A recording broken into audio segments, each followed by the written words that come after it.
Entrepreneurs Over 40, Episode 20, with Ramon Ray talking about his book, The Celebrity CEO, and how entrepreneurs can thrive by building a community and a strong personal brand.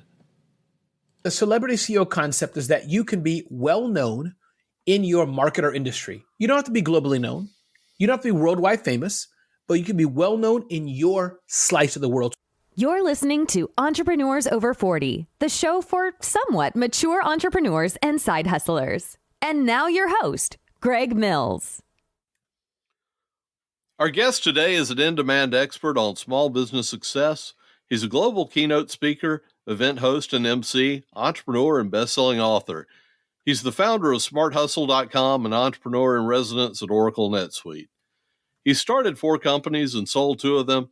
His 4th book, Celebrity CEO, is about building a community and personal brand. He has worked at the UN, been invited to testify at the U.S. Congress, and speak at the White House. He's shared the stage with celebrity business thought leaders such as Seth Godin, Simon Sinek, and Gary Vaynerchuk. He's interviewed all 5 Shark Tank sharks. Without further ado, Ramon Ray.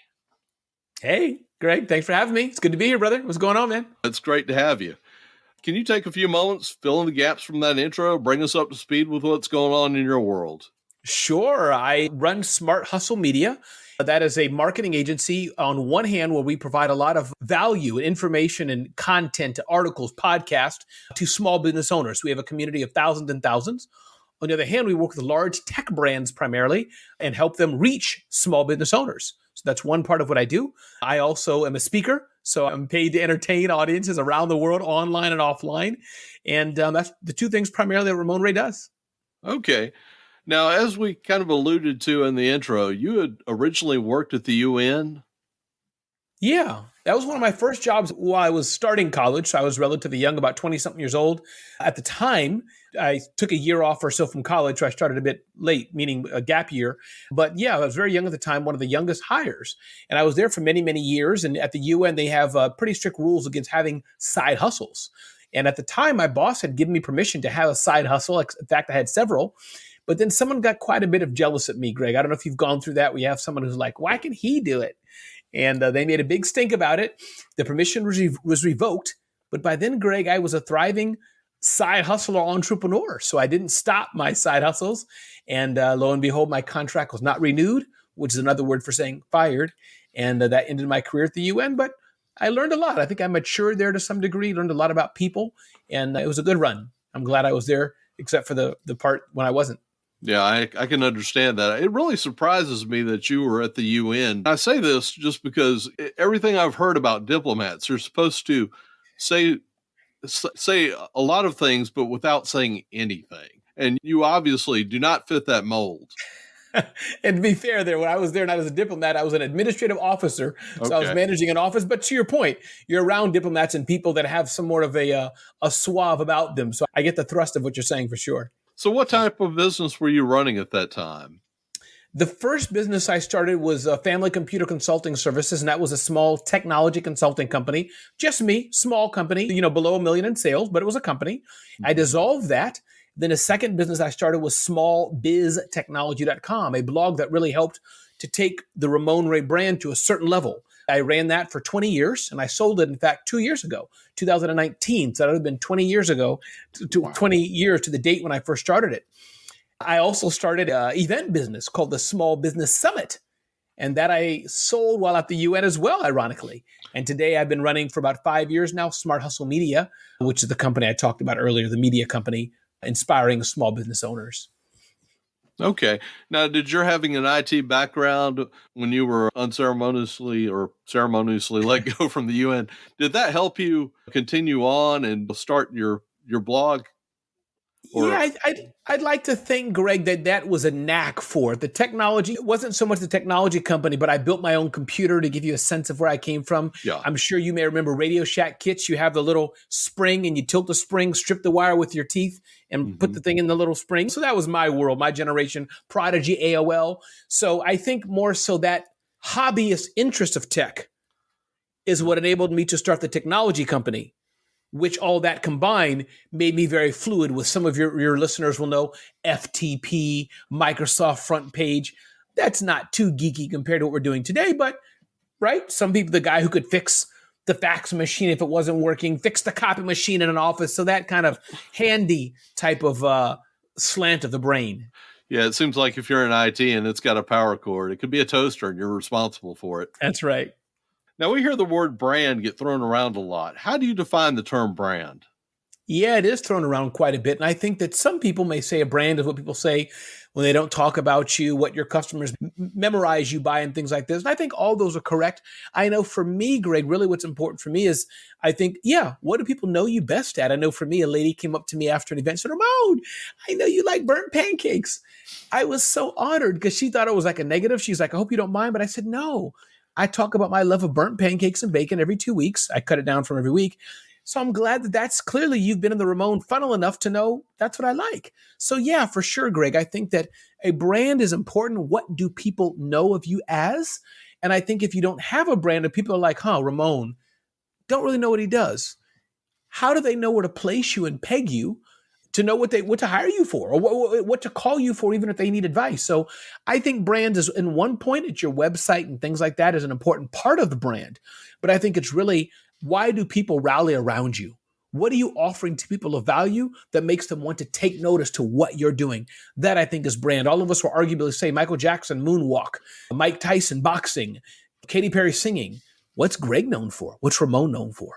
So I think that's important. Yeah, I think we're all known for something. It's just whether or not we want to actually hear what it is. Yeah. So what is the celebrity CEO concept? Yeah. It's made up of 2 or 3 key pillars, and it's really about personal branding. But the celebrity CEO concept is that you can be well known in your market or industry. You don't have to be globally known.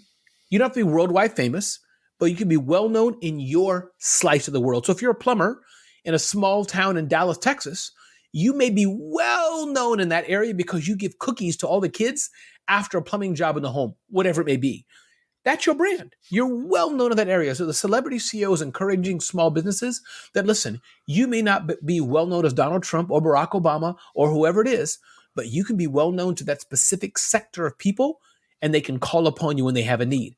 It's also about building a community of fans. So many times, Greg, I'm sure you talk to people and we push so much to want to get a sale.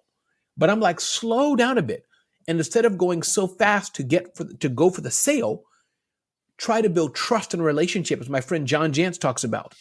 And you can do that by educating people, providing them content of value that over time they're like, oh, Ramon, for the 77th time, taught me how to tie my shoes in his video.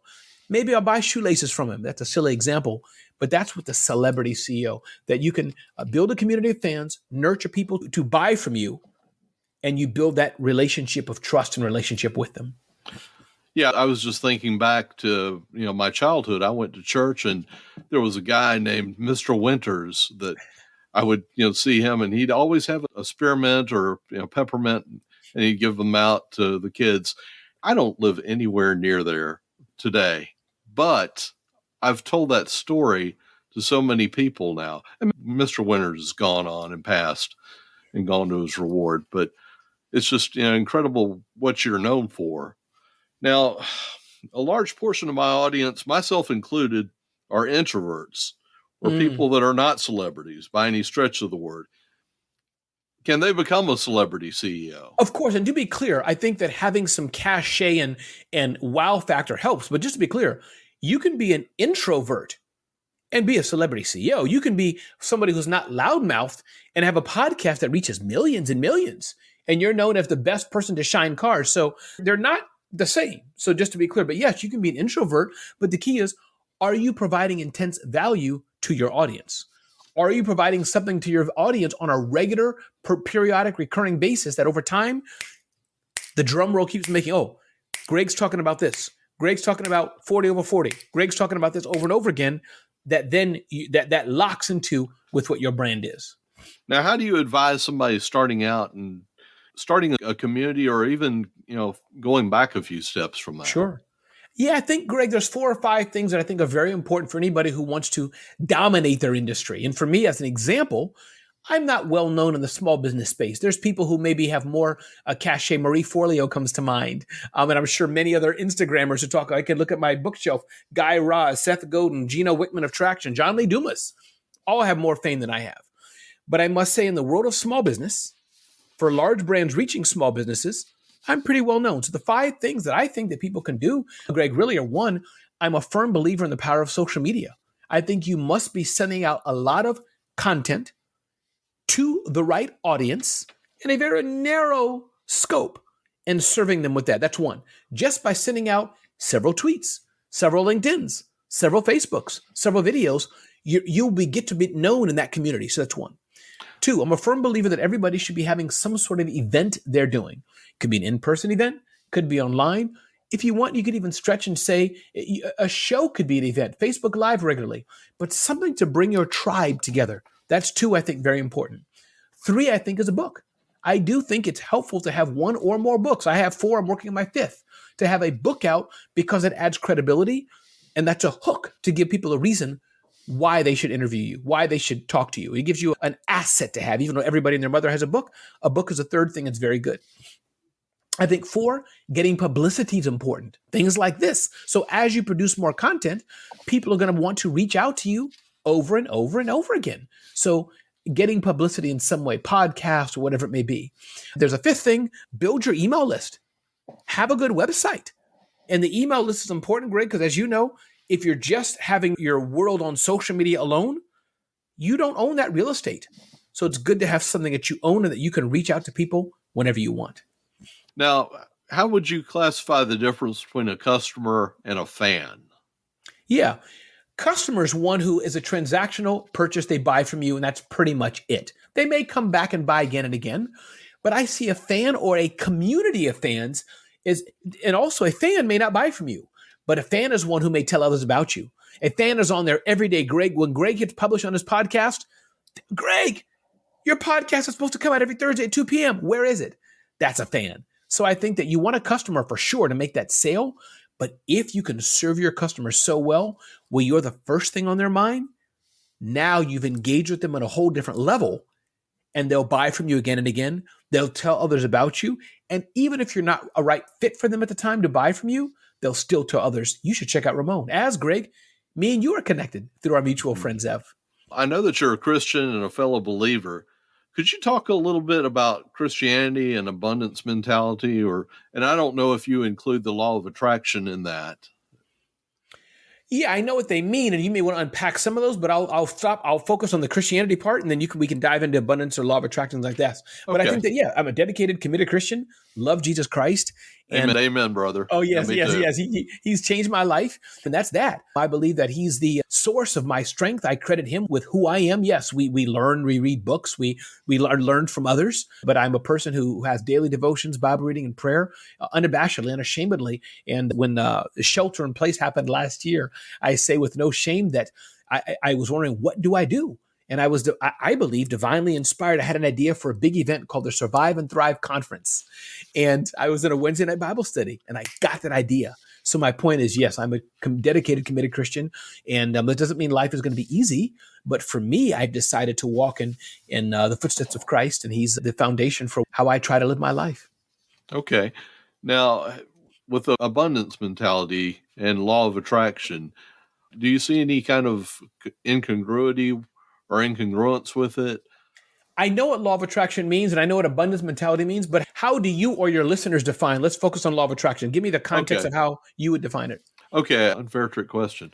If you focus on something long enough, that eventually it will come into your life. Got it. Kind of a little bit vague on that. Yeah, I can answer it. I mean, it's a nuanced question. I think that the person who focuses on being in the NBA, if they have this skill set and if they work hard towards it, never lose sight of that vision, surely they have a bigger chance of being in the NBA than, let's say, me or maybe you, Greg, who's like, yeah, I'd love to be the next LeBron. I don't want to do any layups. Well, you have a lot less chance to be in the NBA. So if that's helpful in defining it, can you speak and manifest things alone? I don't think so, but I think many people say that they often mean probably, do you have the passion? Do you have the aptitude? Do you have the aptitude? Do you have the drive? And in that case, it's a lot less about luck. It's more about things coming into being because you've made that happen, if that's helpful.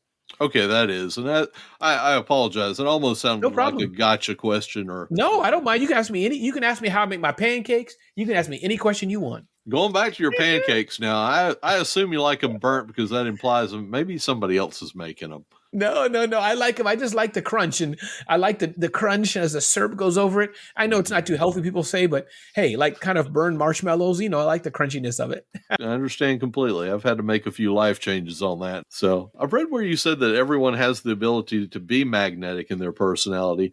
Can you go over that and how Sure. someone that is not naturally magnetic or might have what they call a sterling silver personality, we only bring it out like Sure. once a year? When I And said that, let me restate that. I think what I mean to say is that you don't have to have a outgoing, magnanimous personality to be the celebrity CEO, but it does help.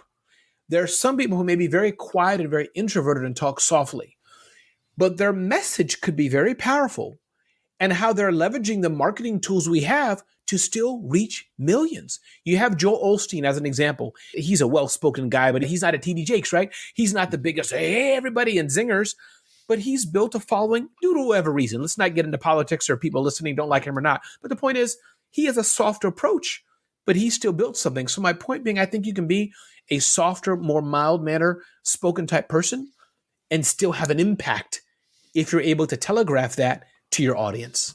okay, that gives me a little bit of hope. I'm largely more bombastic on here than I am anywhere else. Sure, and that's okay. Everybody has their version of how they share things with the world, for sure. Okay. Now, what are some of the typical mistakes that you find people making when they're trying to start out either in a traditional business or in an online business? Yeah, I think some of the keys to business success I found, I think, A, who are you serving? What problem are they having? Where are they located at? These are three things that are very important. Then you have the aspect of what are you charging them? Are you charging the right price to make a profit for your business, dealing with overhead and things like this? Then as you come to that, what's the team that you're putting together to help you build that, to help you serve that customer? Other thing that's important to ask yourself are, what's the purpose? Why are you doing what you're doing? Which in fact should be the first question because that drives you. What's driving you and forcing you to do it? What's the vision you have for your company? Our vision at Smart Hustle is have fun and do the right thing. So I think that once you have these things in alignment, and as Jim Collins says, his book Flywheel, it's something I hold near and dear, Flywheel. Once you get this in your business, then you're able to have a system that generates and goes on combined with your systems and processes, and you have a successful business. So some things that a business does that fails, their pricing is wrong. They're losing money on every item they're making, or they're not charging enough. Or they don't have the right team and or hiring the right team member to help execute in their vision. Or they're working with the wrong type of customer. That's a drain on them. So there's several things you can get wrong in a business, but I find that once you get it right, you can build a nice business, big or small, that supports your family and enables you to serve your community. Okay. Do you find that people are complicating the idea of what it takes to run a successful business? It's like the space shuttle. The space shuttle's not that complicated in one way. You have some propulsion that makes it go up with the right angle. Yeah. But on the other hand, there is some complication to it. So I think, yes, sometimes people do overcomplicate it, but I think even in the simplicity, oftentimes they don't focus on the core simple parts enough.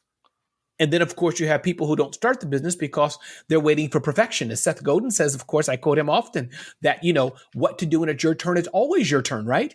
So I think that there's an art of not letting fear hold you back. Sometimes you just have to launch and take off. Okay. Well, that makes sense. So what does an entrepreneur in residence do at Oracle NetSuite? Sure. And how did you come by that? Yeah, Oracle NetSuite was looking for someone to represent them to the startup community, to be the spear, the force behind them. Not behind them, and part of their efforts, what they're doing.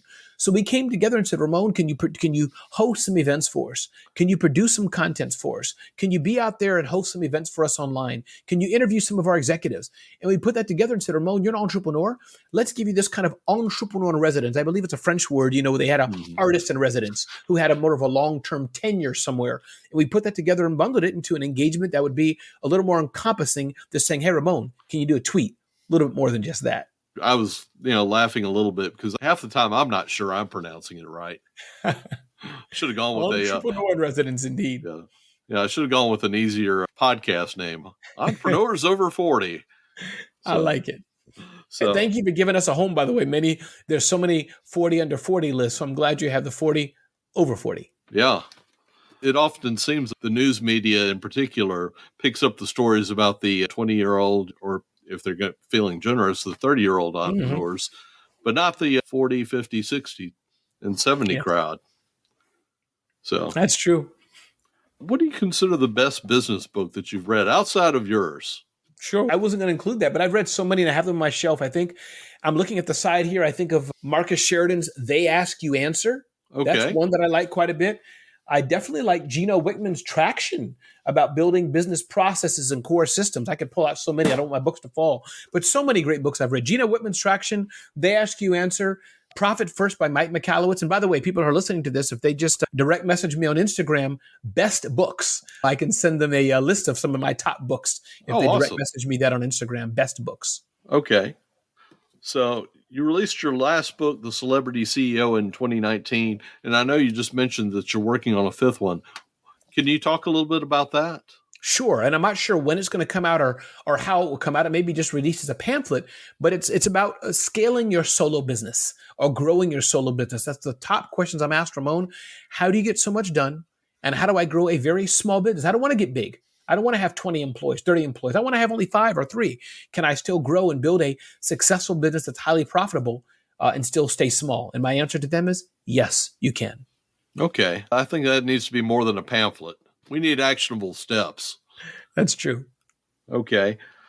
Are there any guests that you suggest that I have on? Because I made the mistake of going with entrepreneurs over 40, and sometimes you just cannot tell who is over 40. I wouldn't have invited you because frankly, that's all right. I you're in your appreciate 30s. That. Yeah. How old these people are, I don't know, but Ivy Slater's one. IvySlater. If anybody's listening, Ivy Slater. She's on LinkedIn. Ivy Slater. Another one is Adrian Miller. She's a sales trainer. Adrian. Adrian Miller, sales trainer. Those are 2 that come to mind for sure.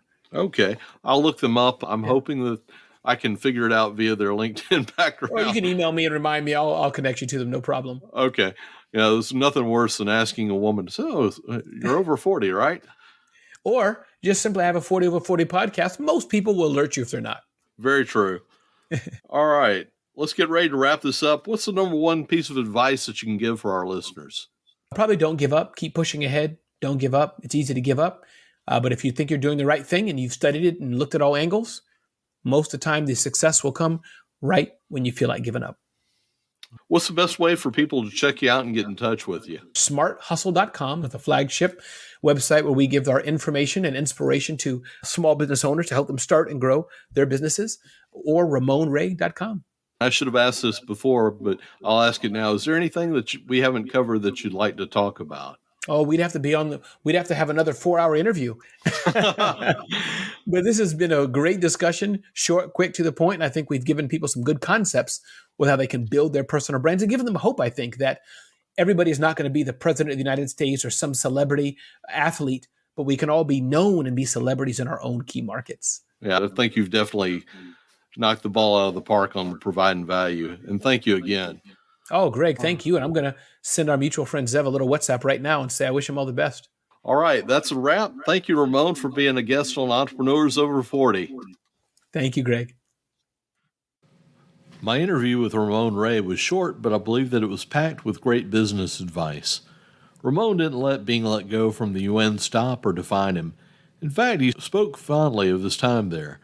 He thinks his knack for technology has helped him move forward and be successful in his business ventures. Ramon defines brand as what you are known for. The celebrity CEO concept is that even if you aren't famous, you can become well known in your market or industry. The example Ramon used was the plumber in a small town who gives cookies to all the kids after he completes a plumbing job. It's also about building a community of fans. You can do that by educating people and providing them content of value that builds trust and relationship with them. Ramon emphasized that you don't have to be an extrovert or be bombastic. To build a community of fans, Ramon advises businesses to focus on 5 key things in their marketing. Number 1, embrace social media and use it to deliver valuable content to your audience.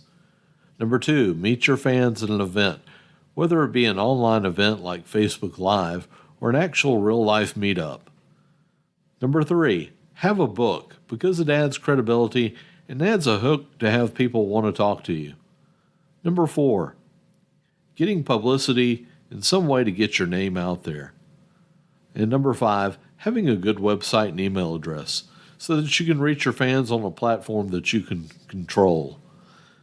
Ramon explains the distinction between a customer and a fan as a customer is more of a transactional commitment, whereas a fan may or may not even buy from you, but they will sing your praises. Ramon recommended the following business books: Marcus Sheridan's They Ask, You Answer, Gino Wickman's Traction, and Profit First by Mike Michalowicz. And of course, we'd be remiss in not recommending his own book, The Celebrity CEO. He also offered that if you direct message him on Instagram with best books, he will send you a list of some of his top book recommendations. To learn more about Ramon Ray, you can check him out at smarthustle.com or ramonray.com. Now next week we'll have on Rob Kosman talking about online arbitrage and how he's leveraged that to make a lot of money on Amazon. Be sure to hit subscribe in your podcast app so that you don't miss it or any other episodes. Thank you for listening to Entrepreneurs Over 40. Check us out at entrepreneursover40.com. If you've enjoyed this podcast, please leave us a review on Apple Podcasts, Google Podcasts, or your favorite podcast directory.